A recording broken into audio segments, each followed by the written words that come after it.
Peter, I want to tell you a little story and get some insight from you. A good friend of mine has been living on rainwater for 15 or more years. And about 5 years ago in 2015, he finally decided to go and get his water sampled. He never had any issues with it, but was just curious about what the results might be if he sent his tap water in to a lab. Anyhow, he got the test results back and showed them to Rob and I at the time, and he was really concerned because the test results came back that there were 10 CFU per 100 milliliter of total coliform, and the Canadian drinking water guideline maximum is 0. So, being quite concerned, he then decided to no longer drink his rainwater, and for the last couple of years was purchasing water from his local water distributor in one of those water jugs, and that was his drinking water, even though he continued to shower and use the rainwater for all other uses. And it was really interesting. I would have made the same assumption as him, and in fact didn't even question his logic when he was telling me this story until, starting to have more conversations with you around what these values all mean. I think this is a good example for our course.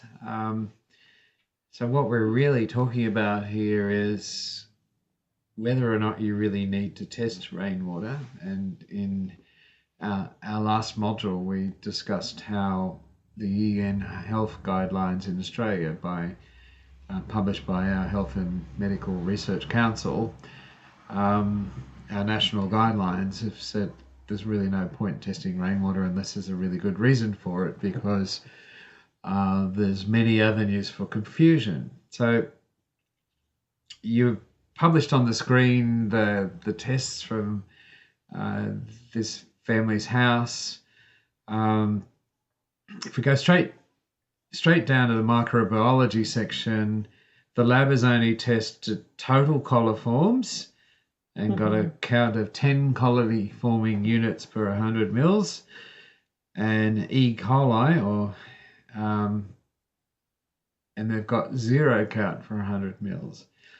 Both of those tests are not very valuable in environmental waters, for example, rainwater, because they don't directly measure these indicator bacteria. So in the test, the surrogate environmental bacteria are used to indicate whether or not there's the two different types of coliform available. Now, total coliforms is a very generic measurement of all coliform forming bacteria. It's a majority of that bacteria is environmental in nature and completely harmless to humans. So I'm quite disappointed to see that this was considered to be an indicator of not using his rainwater anymore. Well, I mean, if you look at the columns, it's the implication is the result is 10 and the Canadian drinking water guideline maximum is 0. So there's most certainly an implication there that you should not drink that water. So if we could continue analysing that, total coliforms outside of mains water systems from utilities supplying drinking water are more often than not simply picking up environmental bacteria. Regardless of what the lab has claimed in its guideline value, because I happen to know, being on national committees for this stuff, total coliforms not considered to be a reliable, dependable measure, but has been used by default as a capsule, highly conservative.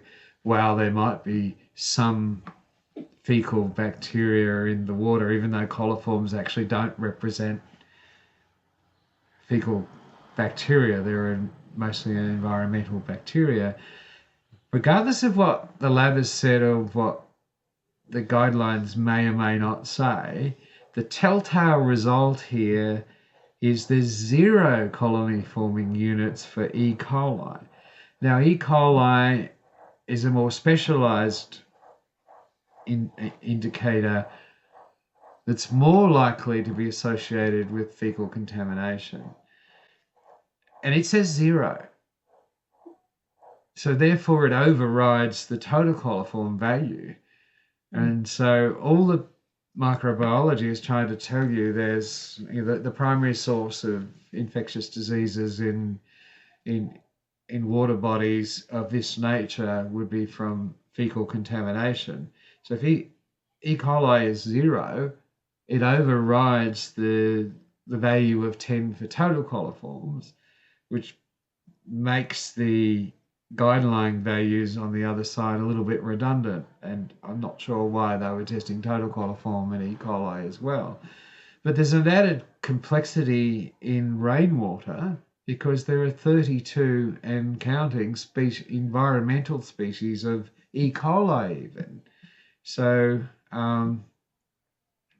even that low, even finding E. coli doesn't necessarily mean your rainwater is unsafe. So I don't think that's well understood. Very well understood in mainstream microbiology and research. We have these very conservative, very old standards for mains water, drinking water systems because they're supplying millions of households from one treatment plant. So there are multiple layers of conservatism. And in a closed system, supposedly closed system, which is a water distribution system, you could make those claims. In an environmental water system, such as a rainwater system, this could be a false reading. So anyway, we're talking about how to interpret this microbiology reading, which, as you can see, the E. coli reading overrides the total coliform reading, which is a less accurate, less reliable reading. And any guideline, if read properly about health and drinking water, would not say both of these measures need to be 0. One would override the E. coli would override the total coliforms. Right. So it's actually a really nice case study what you've put forward, Michelle, because a bit of knowledge about what these things are saying to us, what these metrics are saying to us, says, yeah, the recommended guidelines, suggested guideline, these are not legally binding guidelines, are for drinking water in utility systems, don't apply very well to a different sort of water, like rainwater. And this is well recognised in other countries. But within that, you've got the more exact measurement, which is not so great for rainwater, but it's E. coli is infinitely better than total coliform that just measures everything, basically. So if I was reading this, I'd be saying 0 E. coli, a very, very low count for total coliform. Some rainwater guidelines in other countries allow up to 100 counts, for example, with total coliform, provided your E. coli count is low or non-existent. So the way you could read this is the E. coli measurement indicates that the water's safe for drinking. So It also makes me think of another point you've made about a single exceedance of a certain criteria actually also doesn't necessarily mean that you have a major issue. Yeah, and I think this point applies to physical and metal and chemical parameters. So one exceedance of any of those is meaningless because the standards are based on dose rates. So Okay. Yeah. So you, if say for lead, you exceeded the guidelines once and not any other time, your water's okay. And it irks me that so often in publications people take one result for a metal and say, therefore my water's not compliant. Well, that's actually not true. If you had consistent results over the drinking water guideline for a metal, say 4 or 5 samples, then you're producing a dose rate that might be harmful to a young child, because these is how these guidelines are actually set up. They're set up for an infant and a dose rate over a long period of time. So that's why some of their levels are so low. So physical, metal and chemical parameters, one slight exceedance of the guideline is nothing really to worry about.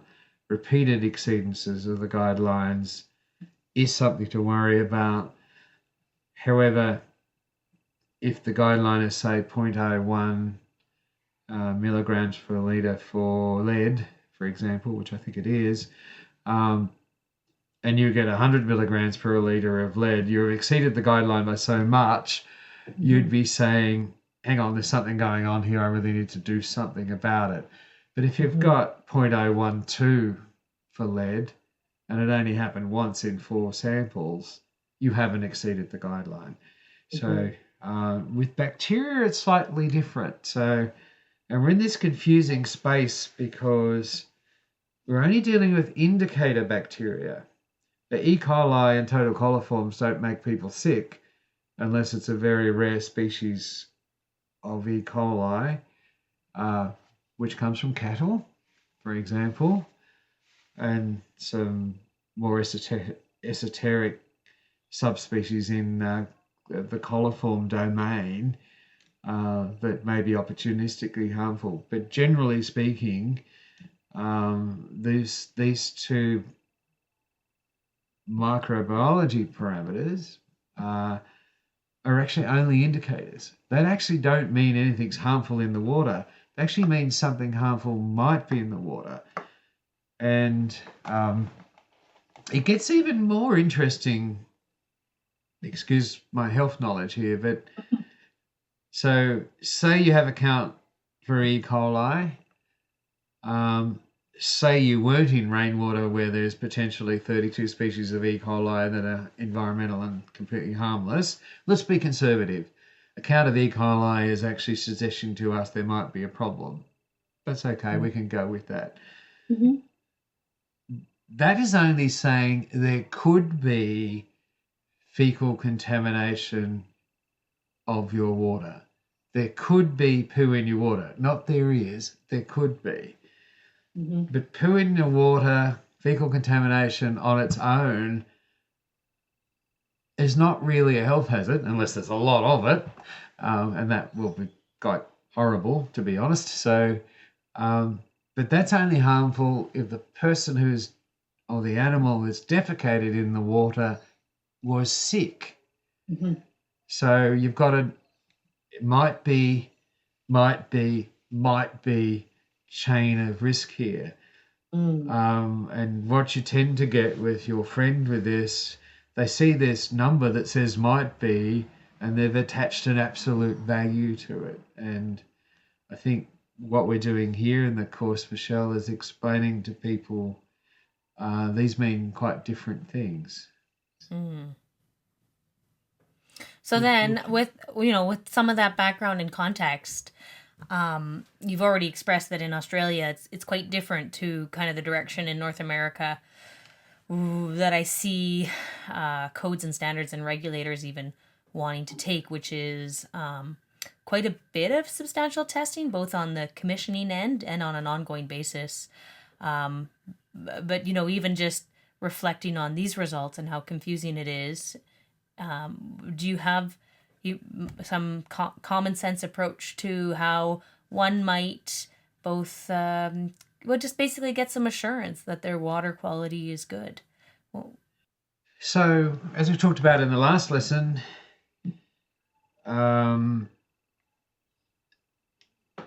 testing your water without a good reason can be quite counterproductive, because as we've just explained, these results are not definite results. They're suggestive results. As they say, something might be happening. And in a rainwater environment, a number of these parameters, particularly in the microbiology area, are quite uncertain in their values. And in the physical area as well, pH is set at a neutral level in mains water systems to make sure the chemicals work that the utilities add to mains water. Right. pH in rainwater means something completely different. So these standards are usually written for utilities, and they, although there's been many attempts over the last 30 years to properly correct these for application to, say, rainwater, recycled water, and all sorts of other areas, hasn't quite happened in many standards. So, rule of thumb 1, if your rainwater is clear and it does not smell, and you've got the right treatment train process in place, it should be okay. You don't want to be going to test your rainwater unless you have a good reason.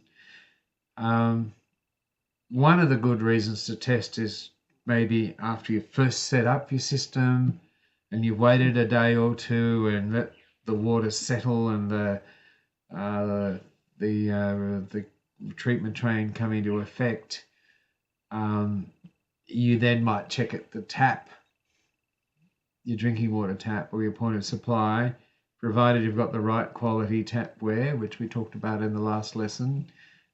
Well, that could even indicate that you might not have good quality tapware, right? Probably a good thing to test too, Michelle. It's a really good point, because you buy poor quality tapware, you have lead and nickel and other metals in your water supply. It won't be from your rainwater or from your mains water, it'll be coming from your tap. So just be aware of that.